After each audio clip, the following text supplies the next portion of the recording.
हाँ, नमस्कार। मैं नरेंद्र कुमार सिंह एमबीपीजी महाविद्यालय हल्द्वानी नैनीताल में गणित विभाग में कार्यरत हूँ। आज मैं आपके साथ बातचीत करने जा रहा हूँ emotional intelligence in communication. Communication मतलब संवाद, तो उसमें इमोशनल इंटेलिजेंस का भावनात्मक तौर पर जो बुद्धिमत्ता होती है उसका क्या फ़र्क पड़ता है। पिछले लेक्चर में भी आप लोगों ने इस पे अगर सुना हो देखा हो तो मुझे लगता है आप ज़्यादा बेहतर तरीके से समझ पाए होंगे कि इमोशनल इंटेलिजेंस एक्चुअल में होती क्या है, उसके क्या क्या कंपोनेंट्स होते हैं और उसकी वजह से क्या क्या हमारे अंदर बदलाव आते हैं, सुधार, सकारात्मक बदलाव। अब हम थोड़ा सा कम्युनिकेशन पे बात करेंगे, संचार जो है, संवाद की बात करते हैं।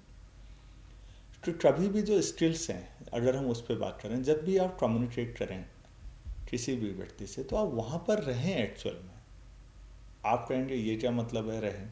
रहें का मतलब है कि आप उसे ध्यान से सुने, उससे संवाद करें, पूरी तरह उसी के साथ जुड़े रहें। क्योंकि ये बात इसलिए कहनी पड़ रही है कि नई पीढ़ी मोबाइल पे बिजी रहती है कई बार, और कोई कुछ कहे तो हाँ हाँ मैं सुन रहा हूँ या सुन रही हूँ। तो बजाय इसके आप लैपटॉप पे, मोबाइल पे या किसी और तरफ देख रहे हो तो उसे संवाद मत कहिए। संवाद तब है जब आप पूरी तरह उस व्यक्ति की बात को सुन रहे हैं। तो वहाँ पर रहने का मतलब, बी देयर जब हम कहते हैं तो उसका मतलब ये होता है। और हमेशा जब भी ऐसा हो तो आप उस व्यक्ति को एनकरेज कर रहे होते हैं। भाई कोई कब कहे मुझसे अपनी बात। छोटा बच्चा स्कूल से आए और वो माता पिता को बताए कि आज पता है स्कूल में क्या क्या हुआ था, और माँ बाप कई बार सुनते ही नहीं। अरे टाइम नहीं है, बोल मत यार, रोज ही यही होता है। आप नुकसान कर रहे हैं। धीरे धीरे वो बच्चा आपसे बात करना कम करेगा। नई पीढ़ी के साथ बहुत सारे माँ बाप कहते हैं अक्सर हमसे, हमारे बच्चे बात ही नहीं करते। हमने कहा ऐसा नहीं है, बच्चे तो बात करना चाह रहे थे, आपने कभी सुना नहीं उन्हें। आप ध्यान से जब उन्हें सुनेंगे तो वो बोलेंगे। तो जब भी आप किसी को ध्यान से सुनते हैं आप उसको एनकरेज कर रहे होते हैं ताकि वो अपनी बात आपसे कहे। और ऐसा होना चाहिए किसी भी रिश्ते में। आप एक आदर्श बनिए इस पे। दूसरा है स्टाइल या व्यक्तित्व की बात करें। किसी को भी जब आप मिलते हैं तो पूरी गर्मजोशी से मिले। ऐसा मत मिलिए इतनी फॉर्मेलिटी और औपचारिकता से कि मतलब उसे मिलने के बाद भी अच्छा ना लगे। और ऐसा कई बार मैंने महसूस किया है, शायद आपने भी किया हो।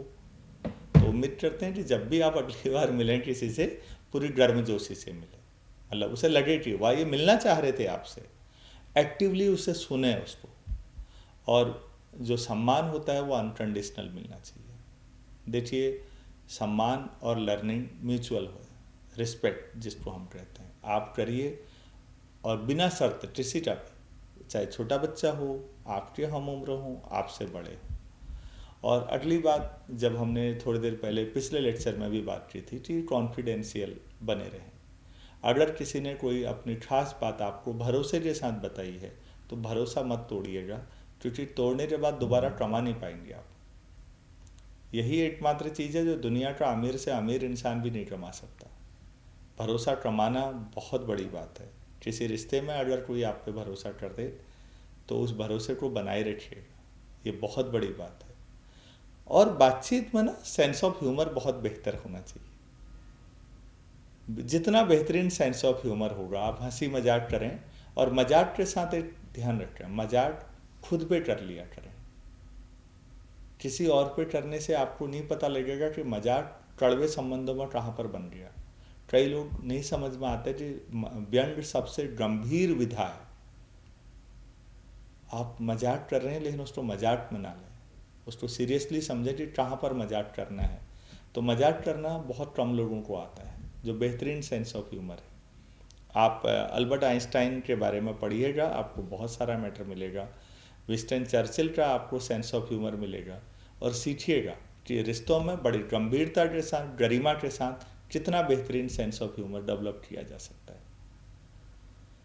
एक चीज़ और, हम लोग कई बार अपने रिश्तों में अपने साथियों से, दोस्तों से परफेक्शन की उम्मीद करते हैं कि हमें जैसा एक्सपेक्टेशन थी कि हमारा दोस्त ऐसा होना चाहिए, इस परफेक्शन में आपको कोई अच्छा दोस्त नहीं मिलने वाला। हमें अपने साथियों को उनकी तमाम कमियों के साथ स्वीकार करना चाहिए। उम्मीद करते हैं कि आप इस पॉइंट ऑफ व्यू से संवाद करेंगे लोगों के साथ। अब बात आती है कि जो इमोशंस हैं, दूसरों के इमोशंस हैं, उनको कैसे प्रभावित किया जाता है। सिचुएशनल अवेयरनेस होती है, मतलब ऑब्जर्वेशन, सोशल इंटरेक्शन, इंटेंशन क्या है, इस बात को समझिए कि आप ऑब्जर्व कर रहे हैं। सामाजिक तौर पर समाज में जब इंटरेक्ट करते हैं, बड़े गैदरिंग में आप इंटरेक्ट करते हैं, उस समय सोचिए, और आप किसी व्यक्ति से बातचीत में उसका इंटेंशन, उसका इरादा क्या है। और बातचीत में एक चीज़ जो ज़्यादा महत्वपूर्ण मुझे लगती है वो है नॉन वर्बल कम्युनिकेशन या नॉन वर्बल क्लू। क्लू का मतलब कुछ संकेत जो बोले नहीं जा रहे हैं लेकिन आपको समझ में आ रहा है कि क्या कहा जा रहा है, क्यों कहा जा रहा है। ये संकेत समझना ज़रूरी है। आप समझ पाएंगे तभी तो आप इमोशनली इंटेलिजेंट होंगे। और आप जब समझ रहे हैं तो कभी भी कोशिश कीजिए कि सकारात्मक नॉन वर्बल मैसेज ही दें अपनी ओर से। आपकी बॉडी लैंग्वेज ये दे रही होगी, और ये देने के लिए सबसे ज़रूरी है कि आप कितने ऑथेंटिक हैं। आप जितने ऑथेंटिक होंगे आपकी सेल्फ अवेयरनेस उतनी ज़्यादा होगी और लोग भी आप पे भरोसा करेंगे। बातचीत भरोसे का ही वर्बल रूप समझिए। भरोसा नहीं है तो बातचीत का फ़ायदा क्या है, फिर क्या मतलब है उसका। और आपकी बातचीत हमेशा क्लैरिटी के साथ हो, मतलब दोनों तरह का संवाद। आप कंफ्यूज ना करें, आप जो कहना चाह रहे हैं वो स्पष्ट कहें ना, क्या दिक्कत है। अगर आपको कोई चीज़ पसंद नहीं भी आती है तो स्पष्ट तरीके से लेकिन शालीनता के साथ अपनी बात रखी जा सकती है। और अगर किसी की आलोचना ही करनी है या किसी को कुछ कहना है तो ज़्यादा अच्छा तरीका है कि आप हमेशा अकेले में रहें। तारीफ सबके सामने कर दें, लेकिन अगर जो कमियां अगर आपको लगती हैं और आप वाकई चाहते हैं कि उस व्यक्ति में जो कमियां हैं वो सुधरें, तो एक ही तरीका है, आप अकेले में समझें उसको। सबके सामने कहने से आपका ईगो सेटिस्फाइड तो हो जाएगा, सुधार नहीं होगा, रिश्ते खराब होंगे। और हम इस लेक्चर में इस पे बातचीत कर रहे हैं कि रिश्ते कैसे सुधारे जाएं। एक चीज़ आती है कि एनवायरनमेंट बदलता है हमारे चारों ओर। हम सोशल एनवायरनमेंट की बात कर रहे हैं सामाजिक तौर पर। तो जो इम्पैक्ट डालते हैं आपके बिहेवियर पे, तो एक आती है जॉब मोबिलिटी। कई बार ऐसा होता है कि आज आप यहाँ हैं, कल को कहीं और हैं, कल परसों कहीं और हैं, मतलब लगातार आपका मूवमेंट धीरे धीरे, कई बार समय के साथ अलग अलग ऑर्गेनाइजेशन में हम लोग जाते हैं, नए नए लोग मिलते हैं, नए दोस्त बनते हैं। तो जो पीछे आप कह के गए हैं ना, वो सब आपका पीछा नहीं छोड़ेगा। तो जब भी आप अपने दोस्तों के बारे में कहें, आप हमेशा अकेले में भी वो बात कहें जो आप सबके सामने भी कह सकते हैं। कभी ज़रूरत पड़ेगी सामने कहने की तो आप सामने भी वही बात कह पाएँ, तो इससे आपको परेशानी नहीं होगी। आप चेंज कर लीजिए लोकेशन, आप चेंज कर लीजिए ऑर्गेनाइजेशन। ठीक है, जो बात आपने कही थी कल सबके सामने कही थी, वही बातें कहें। 4 पुरुष बैठे हैं और महिलाओं के बारे में बात कर रहे हैं, और ऐसी बात कर रहे हैं जो महिलाओं से नहीं की जा सकती, तो उसका हिस्सा मत बनिएगा। वही बात करिएगा कि अगर कोई महिला भी वहाँ जुड़े या बाद में सामने आए तो आप दोबारा कह सकते हैं कि मैंने ये कहा था। हम किन बातों पर हंसते हैं, इससे हमारा कैरेक्टर डिफाइन होता है, ये बात ध्यान रखिएगा।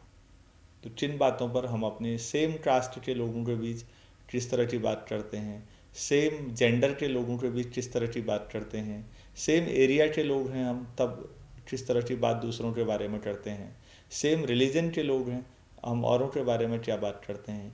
ये सारी चीज़ें हमारे कैरेक्टर को डिफाइन करती हैं और ये पीछा नहीं छोड़ती फिर। इसलिए कोशिश कीजिए कि हल्की बातें ना हो। जब भी बात करें आप लोगों को समझें, लेकिन उसके बावजूद अफर्मेटिव एक्शन जरूरी है। शालीनता के साथ सही बात जो अकेले भी कही जा सके और जो सबके सामने भी कही जा सके ज़रूरत पड़ने पर। कुछ महत्वपूर्ण बिंदुओं पे बातचीत। Do you talk over others? क्या आप दूसरों से बात जब करते हैं तो किस तरह की बातचीत करते हैं? जब लोग आपको सुनना चाहते हैं, आप किस तरह की बातचीत करते हैं? क्या कोई और उस पर बोलना चाहता है, आप उन संकेतों की तलाश कर रहे हैं? थोड़ा सा सोचिएगा, कई बार जब बात करनी होती है तो आप वो बात करें हमेशा, क्योंकि आज हम अब इस पर कम्युनिकेशन पे सारे बात है कि आपकी बात का इम्पैक्ट क्या पड़ेगा। हमारी बातचीत ये है, बातचीत ऐसी हो जिसके अंदर बेहतरीन सेंस ऑफ ह्यूमर हो, लेकिन वो गंभीरता को ना छोड़े। आपने कई लोग यूट्यूब पे भी देखे होंगे, आज के दौर में बेहतरीन शिक्षक हैं, बहुत गंभीर मुद्दों पे बात करते हैं, लेकिन बीच बीच में क्लास को हंसा भी देते हैं। और वो इसलिए भी होता है कई बार कि हमारा जो कंसंट्रेशन स्पैन है वो बहुत लंबा नहीं होता, हम फिर दिमाग कहीं और चले जाता है। तो वो 15-20 मिनट में थोड़ा हल्का सा हंसा देंगे, फिर गंभीरता के साथ गंभीर मुद्दे पे लगातार बात करेंगे। तो ऐसा सीखना बहुत ज़रूरी है साथियों, कम्युनिकेशन का ये एक अनिवार्य अंग है। तो हम लोग इसको आगे बढ़ाते हैं और अपनी बातचीत में हम इन बातों पर कहते हैं कि क्या आप अन्य वार्तालापों से संबंध बनाते हैं और कैसे, मतलब do you make connections with other conversations. और कई बार ऐसा भी होता है कि आप एक्टिवली सुन नहीं पा रहे होते हैं, आप तो आप करते क्या हैं उस दौरान? कई बार do you sense feeling of anti admin, racism, pre determinant attitude, इस तरह की बातचीत होती है तो लोगों के बीच किसी के विरोध में, समाज के एक हिस्से के विरोध में बातचीत हो रही है, तो उस दौरान आप क्या करें? ये थोड़ा सोचने वाली चीज़ें होती हैं। आप अपने विरोध को शालीनता के साथ रख सकते हैं, अपनी बात रखना आना चाहिए हमेशा। इस पूरी बातचीत का मतलब भी यही है कि संवाद का, कि हम अपनी बात बहुत सरल और सहज तरीके से साथियों के बीच रखें और ये अफर्मेटिव एक्शन हो। तो आपके अंदर डिफेंसिवनेस नहीं है यहाँ पर कि भाई और लोग इन तरह की चीज़ों पे बात करते हैं। कई बार ऐसे टॉपिक पे बातचीत आ जाती है दायरे में जो आपको पसंद नहीं होता, और आप अपने को खुद को अलग कर सकते हैं।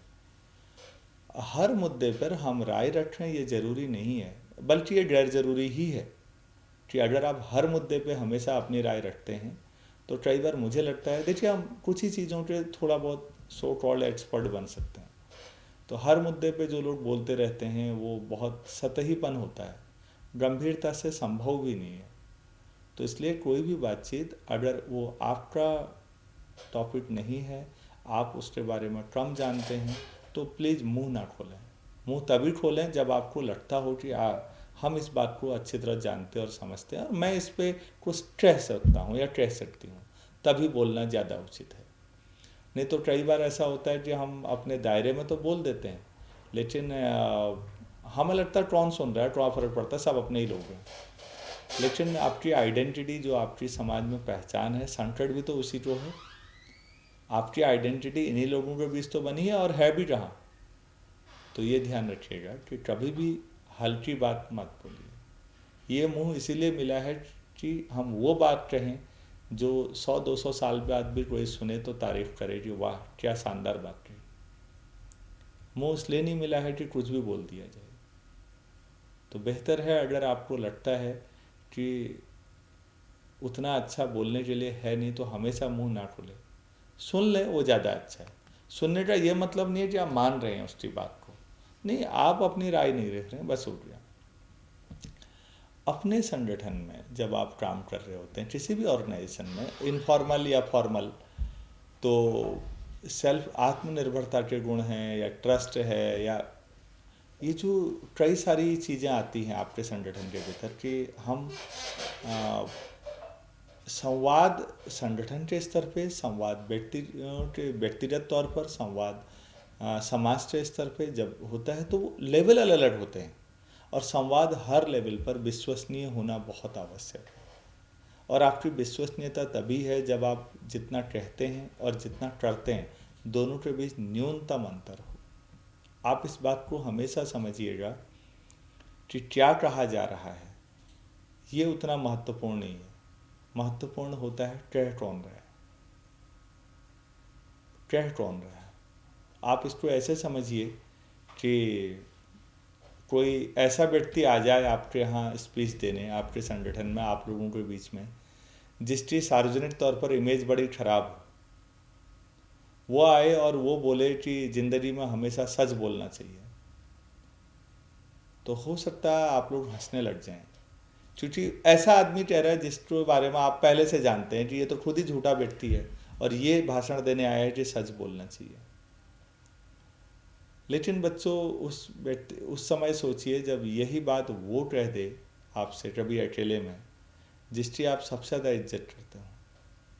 वो आपकी माँ हो सकती हैं, पिता हो सकते हैं, दादा दादी, नाना नानी, कोई शिक्षक या कोई भी और व्यक्ति जिस पर आप सबसे ज़्यादा इज्जत करते हैं, और वो आपसे कह दे कि बेटा कुछ भी हो जाए ज़िंदगी में, सच का साथ मत छोड़ना। अब बताइए आप। तो मैं इसीलिए कह रहा था कि क्या बोला जा रहा है इससे ज़्यादा महत्वपूर्ण होता है कौन बोल रहा है। विश्वसनीयता एक दिन में नहीं कमाई जा सकती, विश्वसनीयता कमाने में सालों लगते हैं, और विश्वसनीय होना जिंदगी में सबसे बड़ा अचीवमेंट है बच्चों। इस बात को समझिएगा हमेशा। आप इंटेलिजेंट हो सकते हैं, बहुत सारे लोग इंटेलिजेंट हैं, लेकिन उसके बावजूद भी वो व्यक्ति विश्वसनीय हो ये ज़रूरी नहीं है। लेकिन आप इंटेलिजेंट भी हैं और विश्वसनीय भी हैं, ये बहुत शानदार बात है अगर आप ऐसा हो सकते हैं तो उम्मीद करते हैं कि आपको ये सारी बातचीत समझ में आ रही होगी। हम इस बातचीत से जो इमोशनल इंटेलिजेंस है और उसके आधार पर हमने बातचीत की आपसे साथ कि हम अपना संवाद का स्तर कैसे सुधारें। देखिए, सीधी बात यह है कि अगर इस पूरी बातचीत से सबसे पहले आपकी जो हीन भावना का स्तर है वो मिनिमम पे आ जाना चाहिए। जो सबसे बड़ा फ़ायदा होता है इस पूरी बातचीत से वो ये है कि जो आपकी सेल्फ अवेयरनेस है वो बढ़नी चाहिए। हीन भावना का मतलब इन्फीरियरिटी कॉम्प्लेक्स। हम लोग जब बचपन में मैं गांव से शहर में आया तो कई बार ये कहने में शर्म आती थी कि मैं ना गांव में खेत में हल जोतता हूँ। मुझे ये समझने में खुद समय लगा कि भाई मैंने बीएससी फाइनल ईयर तक अपने गांव में हल जोता है गांव में। आज मुझे बड़ा गर्व होता है, मैं कहता हूँ सबके सामने कि मुझे बड़ा गर्व है, क्योंकि रोटी मैं खा रहा हूँ ना, तो मैंने किसान के तौर पर भी काम किया है। ये है एनहेंस सेल्फ अवेयरनेस। आप जैसे भी हैं, आपने जो भी काम किया है, अगर वो इलीगल नहीं है, वो अनैतिक नहीं है, तो जो भी हैं आप जैसे भी हैं, आपको उस पर गर्व होना चाहिए, क्योंकि प्रकृति में कूड़ा कहीं नहीं होता। तो आप भी प्रकृति का ही हिस्सा हैं, तो आप जैसे हैं अपने परिवार और समाज के लिए सबसे बेहतरीन है। तो ये सेल्फ अवेयरनेस है। दूसरा आपका आता है इम्प्रूव्ड इमोशनल रेगुलेशन, कि भावनात्मक तौर पर इमोशनल इंटेलिजेंस आपकी बेहतर होनी चाहिए। मैं तो सारी इंटेलिजेंस में अगर ऑनेस्टली कहूँ तो इसको सबसे ऊपर रखूँगा, बाकी इंटेलिजेंस बाद में, इमोशनल इंटेलिजेंस पहले। क्यों? क्योंकि हम अनिवार्य रूप से सामाजिक प्राणी हैं, हमें रहना इसी समाज में है, इसी समाज के साथ जीना है। अगर हम इस समाज को बेहतर तरीके से समझ पाए, कम से कम अपने आसपास के लोगों के साथ, तो हमारा उनके साथ जो व्यवहार होगा वो बहुत सुलझा हुआ होगा। और अगर ऐसा होगा तो हमारे जो रिलेशनशिप है वो बहुत मजबूत और भरोसेमंद होगी। और अगर ऐसा होता है तो आप देखिएगा, आप खुद में महसूस करेंगे कि आप बहुत प्रसन्न हैं। हम लोग एक दूसरे से नाखुश क्यों हैं समाज में? कोई किसी पे भरोसा ही नहीं करता, तो धीरे धीरे सभी डिप्रेशन की ओर जा रहे हैं या फिर हंसना तक भूल रहे हैं। तो एक बेहतरीन सेंस ऑफ ह्यूमर के साथ भरोसेमंद बने रहिए। और अगर ऐसा होता है तो इस पूरी बातचीत का कोई मतलब निकलेगा जो आपके साथ हुई है। अगले व्याख्यान में अब हम लोग इस पे बातचीत करेंगे कि कल्चरल सेंसिटिविटी क्या होती है और डाइवर्सिटी अवेयरनेस। आप जानते होंगे कि भारत एक बहुत व्यापक देश है, बहुत ही डाइवर्सिफाइड है, यहाँ डिफरेंट कल्चर्स हैं, तो वो उनके प्रति संवेदनशीलता और जो विविधता है उसके प्रति जागरूकता, ये हमारे अगले लेक्चर का टॉपिक होगा। तब तक के लिए धन्यवाद, नमस्कार।